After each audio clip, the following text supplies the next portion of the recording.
It is 8:53 on March 7th, and this is sort of the official start of what will become the Appalachian Trail podcast. I decided last night that I wanted to wake up early, and I didn't want to go do Master Brash. Didn't want to wake up that early. Get up at 5:45. It's a little rich for my blood, especially when you have to go to work for the whole day after that.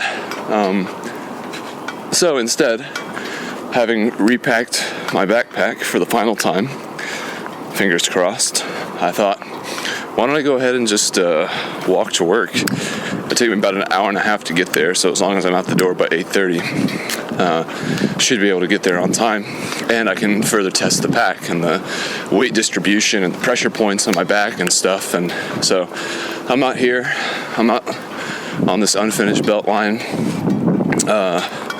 about 25% of the way to work. Still got an hour, and pretty stoked about this trip. Gonna go with Benji, a friend of mine that I've known since elementary school. In fact, let me actually just real quick aside. My pack, little dead baby, looks like a mole rat. Sad. Anyway,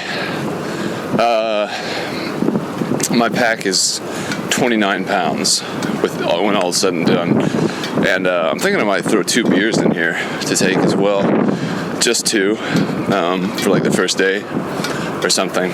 I've got some whiskey as well, but I think I could stand 2 more, 32 ounces more of fluid.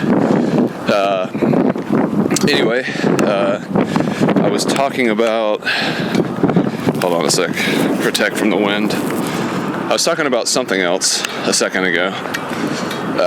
My pack, Benji. So I've known Benji, is what I've known him as, for years and years. I actually spent September 11th, the day of 2001. I remember being at his house. We got out of school early, and I think maybe his mom was home or something, or I don't really know. But I went over to his house, and I remember I was in 5th grade or something, elementary school, and went from my house to his house and put a pocket knife in my pocket, because that's what's going to save you from Osama bin Werewolf and the planes going into the towers and all. I don't really remember much more beyond that. I know we went to an emergency church service that night, and someone from the congregation said that we should just nuke all the bastards. Some older man, probably from Vietnam era or something.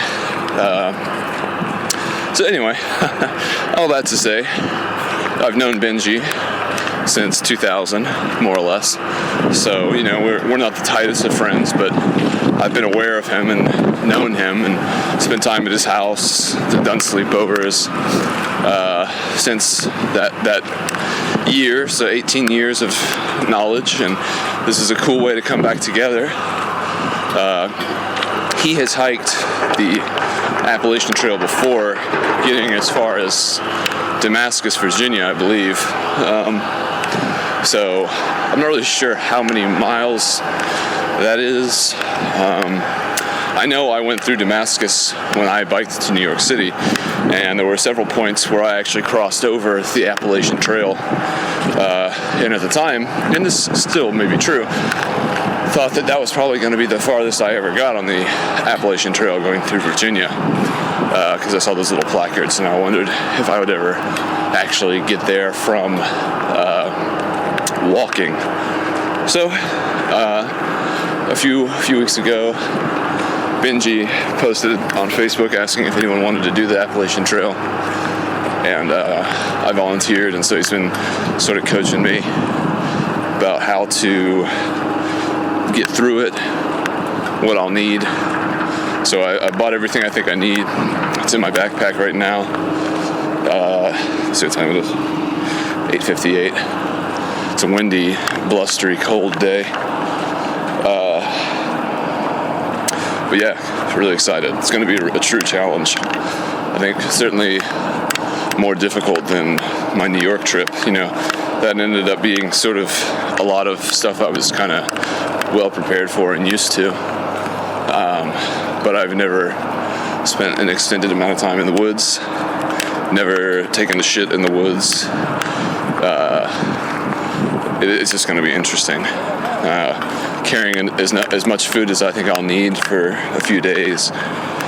I did have sort of a realization when I was packing, and I go for walks all the time and bike a lot, obviously. So the other day I was thinking, after Benji showed me what he was going to be bringing for food, he brought some like ramen noodles, like hot stuff that he can make on his little stove. And I started thinking, I was like, oh yeah, I forgot. Like, there's something to be said about how eating a hot meal can make you feel. And I had been thinking that I would just bring Cliff Bars and tuna, and that might be enough. Got a big truck.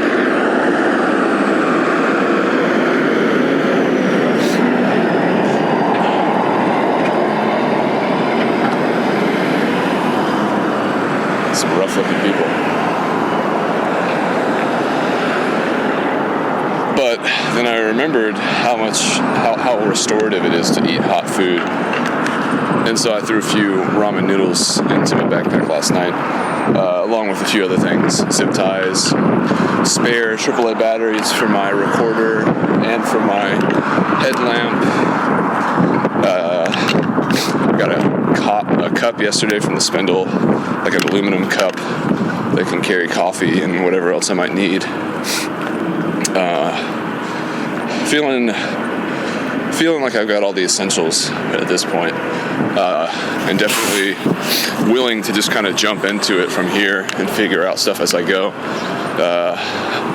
Definitely not something. This is not my area of expertise, but in terms of genre, it's certainly what I like. Struggling in the outdoors. Again, it's March, so it's probably going to be pretty cold. There's a chance of snow, certainly a chance of rain. It's been pretty rainy recently in this general area. So that'll be interesting.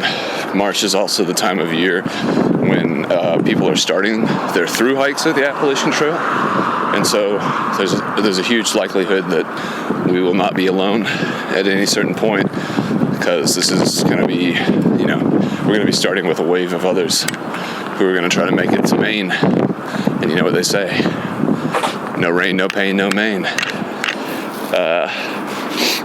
But this has been, I don't really have a bucket list per se. I think the concept is pretty stupid, but I definitely have had an interest in the Appalachian Trail. A couple of years ago, when I was listening to audiobooks a lot, pretty much exhausted the whole offering of books on the Appalachian Trail that Audible had.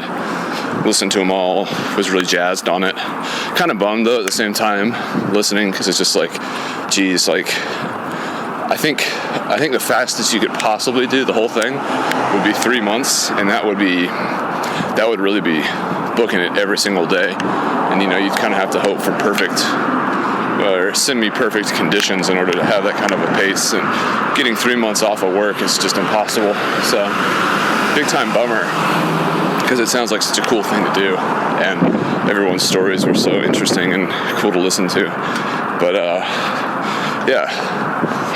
doing the Georgia portion it might be the most I ever do, and it also might awaken some sort of love for camping and hiking and stuff like that, which I don't really anticipate happening, but there's always a chance. I don't really believe in what are those called, revelations. I don't think I have some latent thing within me that's going to be awakened. I guess this fucker's going to go. Let's go ahead. Stupid people. Good way to shake off the winter too, I had said to my friend Jacob somewhat recently, and unknowing the breadth of the statement, I had said that, this winter had kind of left me feeling like I was kind of grasping for something, like I felt like something was missing, and I was trying to think of what I could fill that hole with, and I was kind of getting back into auto mechanicry, how cars work and stuff, and thinking again about taking a course at Atlanta Tech College about cool. It's an interesting strap system these guys are using to get this like washer or dryer in. That's really cool. And it's two guys, and there's a strap between them, and they put the strap underneath the appliance, and now with their hands they keep it steady. That's interesting.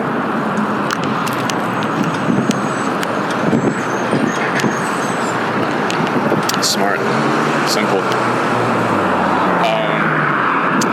So yeah, I was diving back into cars, and I was just like, God, the barrier to entry for me to be interested in this is so large. Like, I really don't have any of the tools I would need to become like a hobby mechanic. I don't really want to spend a ton of money on stuff because I'm not sure if my passion is really that deep.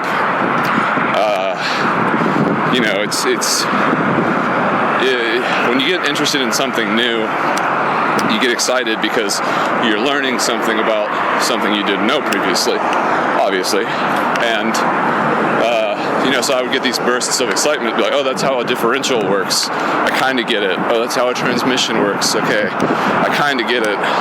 Okay, that's how a starter works. Okay, I kind of get it. Okay, that's how a pinion, rack and pinion works. Okay, I kind of get it. It's power steering. But then, you start looking into how these things are actually maintained and how it's all specialized equipment, and it's big things, usually, at least at the scale that I'll compare it to here in a minute. And then you get these moments where you're like, well, shit, like, I go out to my car and I bought a truck back in December, a little Tacoma 2000, year 2000. So 18-year-old Tacoma with 200,000 miles on it. And, I watch these videos, Eric the car guy, Scotty Kilmer, and I'd be like, oh yeah, cool. Well, let's go outside and let's take a look at the engine and see if everything is okay. And you go outside and you're like, oh shit, I don't have the capacity or the experience to look at this stuff and really understand like what's going on. Like, I don't have the background. Like, watching Eric the car guy is kind of deceptive because he's pointing stuff out as he explains it. And so he's like, oh yeah, this is a worn out hose, so on and so forth. And then I go out to mine and I'm like, well, I don't have any experience to draw from. Like, maybe this hose is worn out. The car is 18 years old. I don't see any cracks, but I don't have a procedural knowledge of how to check these things. And so that's sort of a bummer. And so through a series of those types of events, I kind of waned. I actually kind of forcibly shunted my interests into something else. I was like, oh God, again, the barrier to entry so large. So maybe I should take a look into computers. I'm around computers all day. I use a computer for my job. It's 9:07, 53 minutes. So, I have these things at my disposal. Maybe I should see if there's some aspect of them which is more interesting that I could learn about, and the accessibility is a little bit more at hand, literally. And so I started watching these videos, and I was like, whatever. And then my interest caught fire, and I was like, holy shit, this is actually a lot cooler than cars, because this is like, cars are definitely an engineering feat and amazing in and of themselves. But in terms of technology, it's sort of an old school technology. I mean, the combustion engine has been around for a long time. Internal combustion, that is. But computers, especially personal computers and what I use every day, those are relatively recent, last 50 years. The explosive growth in technological development has just been unrivaled and unmatched. Moore's law is real. So learning about how electricity works and computers work and all that stuff, I've actually gotten into that now. And I wanted to wanted to be trying to fix cars and stuff and wasn't able to do that. And then a few weeks ago, Erica has this old iPhone 6 that she had, it had fallen when she was working out, and the screen was broken and the chassis was bent. And I was like, I bet they sell kits on Amazon to fix this. And so I looked it up, and sure enough, they did. I have Amazon Prime, and so I was able to get that kit in a few days.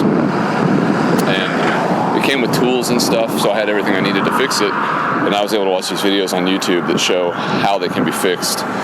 And so I was able to actually jump in, just kind of get my hands dirty. Morning. Or not. So the barrier to entry there was a lot smaller, and so I was able to jump in. It's a big ass bolt, and just kind of poke around without too much consequence. And I fixed her phone, fixed the screen first, and then the screen wouldn't sit on her housing. The housing was also bent. So where the housing was bent, the screen was pulling away from the housing, which left a gap that was like, fraction of an inch, small fraction, eighth of an inch or so. And so I was like, well, it's not really a good repair job if I leave this this crack here. I mean, it's probably going to end up breaking the screen because there's a weird stress on the screen with this bend right here. And then if anything gets spilt into this little crevice, then it's going to short out the board, and then her phone will just be fucked. And I will have brought her joy and then taken it away. So I thought, fuck that. I fixed the screen. How hard could replacing the chassis be? Turns out it's a lot more complicated. I ended up with 7 extra screws by the end of it. Extra screws. Don't start with extra screws, but end up with extra screws. 7 of them. That's a lot. Made a post that the number of screws an iPhone 6S can work without is greater than or equal to 7. And I actually had originally written 6. It could work without 6 screws, but somehow a 7th screw worked itself free, or was just unaccounted for by me. All these screws are super fucking small, and they're all different sizes and lengths, and they have different heads on them. Phillips, Pentalope, star, pointed stars, like 5, 6, 4 points. There's all those fucking bullshit, proprietary nonsense. But, so a couple days after I fixed her phone, with both the screen and the chassis now replaced, really only the internals are original, one more screw worked its way out and got itself magnetically affixed to the Taptic engine, which is like this. It's like the little vibrating thing that shakes when you put your finger on the phone, and it was messing with her phone, so that I guess it kind of thought that someone constantly had their finger on the screen, so she wasn't able to do anything on the screen. That you could still flick switches and stuff, and it was responsive. Like if you click the lock thing, it would show that the ringer was like on and off, and so it was good that it was still displaying properly, but you couldn't put it to sleep and you couldn't turn it off. So I was like, fuck, what did I mess up? Did I cut some sort of data ribbon or something like that? Morning. So, the day, I'll let these dogs go by. Sup, dog? So the day that happened, I actually just grabbed my whole repair kit on my break and Erica's phone and brought it back with me. Took the whole thing apart again, which is definitely getting easier and easier every time I do it, and found that little screw. I was like, well, thank God. You don't ever want to open something up or attempt to repair, and when you're looking at it, everything seems to be in place. I'd rather, it's just like the same. It's a very simple comparison, but like when I get a flat tire on my bike, I want to see a screw or an obvious piece of glass or something that I need to remove that is like a dead ringer for the thing that made the fly happen. I'd never want to have a system that's broken and not be able to point to a surefire cause of its condition. So finding that screw, I was like, thank God. I don't know much about how any of this stuff works, but I know that that screw is not supposed to be there attached to the Taptic engine. And I know if it's attached to the Taptic engine through electromagnetism, which it was, that's fucking up the field. And I was like, well, that is the best explanation that I have for what's happening here. So remove the screw, put everything back together. Lo and behold, it works. So all that to say, I've gone from feeling like I'm grasping for something, going back to being interested in cars, looking into education therein, gone to computers, which I'm still interested in, watching this cool guy on YouTube who's a micro solderer, into micro soldering. It's pretty cool. And now I'll be doing the Appalachian Trail this coming Saturday, 3 days from now. So quite a little journey it's been here at the tail end of winter. I'm ready for spring and summer to take over, to have warm temperatures. I think it was about 41 degrees when I left the house this morning, and like I said, it's windy. So it's definitely not a comfortable temperature out. I'm wearing shorts, like a Columbia fleece, my pretty heavy duty gloves, waterproof. I feel good. I'm definitely like straddling the edge of being cold if I were to stop, or if I didn't have all this weight on my back to kind of cause friction and extra struggle. I think I would be cold, but I'm feeling good, and as long as I'm moving, I'm fine. The sun is out, which is nice. Again, it's been raining a lot recently, so haven't had so much sun, but the sunny days have been super nice. Got a sunburn on Sunday. The best day to get a sunburn. It's in the fucking name. So with that 22-minute clip, preamble, I definitely want to be making clips every day of the process going through the Appalachian Trail. Benji's also going to be documenting it, but I think he's going to be doing video. So this is the beginning of another adventure, and I'm hoping everything goes well. The only real worry and apprehension that I have is that I really don't want to get sick from drinking bad water. But, I have a filter and everything, so fingers crossed that doesn't happen. Small medical kit as well, in case I get the runs. So, we'll go back to Comedy Bang Bang now, podcast, and I will talk to you again later.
impossible. Yeah. Okay, a lot of cars have stopped here. All right, it's 10:56, Friday, March 9th. Out on a dog walk. The last walk in preparation for the Appalachian Trail. Got my pack on. Almost completely fully loaded. I need to put like my toothpaste and cell phone charger in it, but I have to wait for tomorrow to do that, since I'll be using them tonight. Might need to take a pause real quick for a second. Well, I wonder if that's changing now, if that would change with that. A lot of activity going on. So yeah, last preparatory walk. Pack is going to be around 32 pounds probably when all said and done. I've got 2 16-ounce IPAs to drink our first night, just as a celebration for starting. So that's 2 extra pounds right there that I won't have to worry about on the second day, so that'll be pretty sweet. I'm wearing my boots that I had as from the Spindle, sort of customize and alter, modify. Hey, come on. So they have these like 4 vertical loops on them on each, so there's 8 total between the 2. And running within them is a clip strip kind of thing, so I can cinch them together because they're slip-on boots, so they come off sort of easily. And if I'm going to be hiking, I don't want them to be falling off when I'm like at an incline, so I wanted to have something that I could use to cinch them down. So I've got these little strap things on them. This is my first walk with them. They feel pretty good. Today has been a very long day. It's been a good one, definitely my style. I got a ton of shit done today. I had a huge list, and I was able to accomplish everything on it, and then some. It all started this morning at around 7:40. Woke up, drank coffee, did my normal morning routine, got all my stuff ready so that I could bike to Lilburn around 8:30. Ended up leaving at around 8:45. Damn, these people suck at driving. And went and bought a new hot water bottle since ours, we had 2 and both of them recently started leaking. So bought a new one of those, took it over to Octane, put it inside the car for Erica to have as a surprise when she got off work. Then took a beer as a sample to one of my coworkers at MailChimp. So then had to go inside MailChimp, and that was weird. I was a little bit high, and it's weird to be. For me, I don't really like being at my place of work on an off day. It just doesn't feel right, because usually when I'm there, I'm just dreaming of being off. So when I finally get off, I don't really want to go back. Just seems like bad form. But did that. Then biked over to Lilburn so that I could fix my mom's phone and say hey to her before the Appalachian Trail trip. And so hung out with her, fixed her screen. That was a lot of fun. Then filled their wood pile. Then headed out at around 11:45 to go have lunch with my dad. Met him at Chick-fil-A at 12:10. Had lunch with him till around 1. Then headed back towards the city. Ended up stopping by REI on my way home and picking up a few more food items. Had a dividend for having bought the Wahoo Element Bolt from there, I guess, before my New York trip, so that I could have something to replace the Garmin.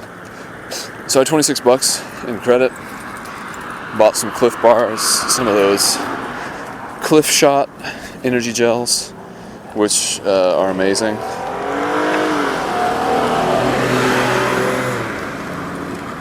Okay, guys, pretty excited about those as something to have. A few more Cliff bars, big protein-filled ones.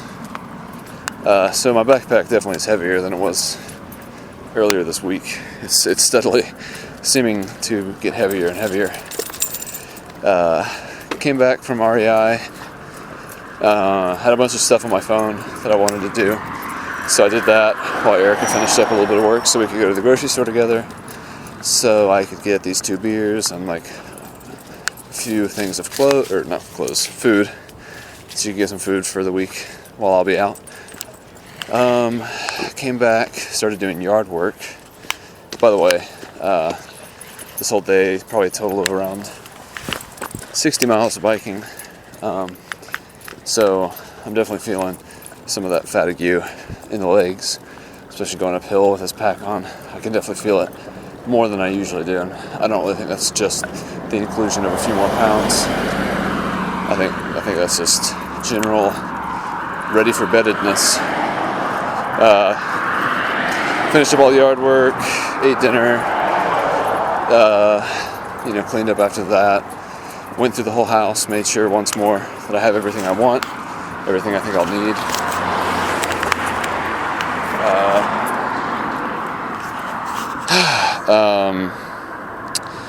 Now here we are. I won't have trouble sleeping tonight, that's for sure. Never really do, but certainly won't tonight. And tomorrow I'm meeting with Benji. It's gonna be weird. I need to clarify what his his actual name he goes by is now. God damn it, Egg! What the hell? This dog just keeps stopping, just totally just not moving, and then my hand like jerks backwards. We're meeting at 9 tomorrow. He's at a rap party right now, and definitely later than I thought we were going to be meeting, but that's fine with me. I would definitely prefer to get there earlier, but I'm not going to argue with being able to sleep longer. I think that's going to be a better thing overall. And he probably still will have far less sleep than me, but I probably did a lot more work than him today, so it's probably more important for me to get that sleep. Come on, guys, stop stopping. Jesus. I've officially started. God damn it, Egg. Jesus Christ, this is fucking impossible to record. I've officially started to re-listen to Harmontown, which I'm pretty stoked about. It's nice to hear him all over again. Points are just as funny. Egg, what are you doing? It's getting annoying. I think I'm getting cranky with the tiredness. God, these dogs are being annoying.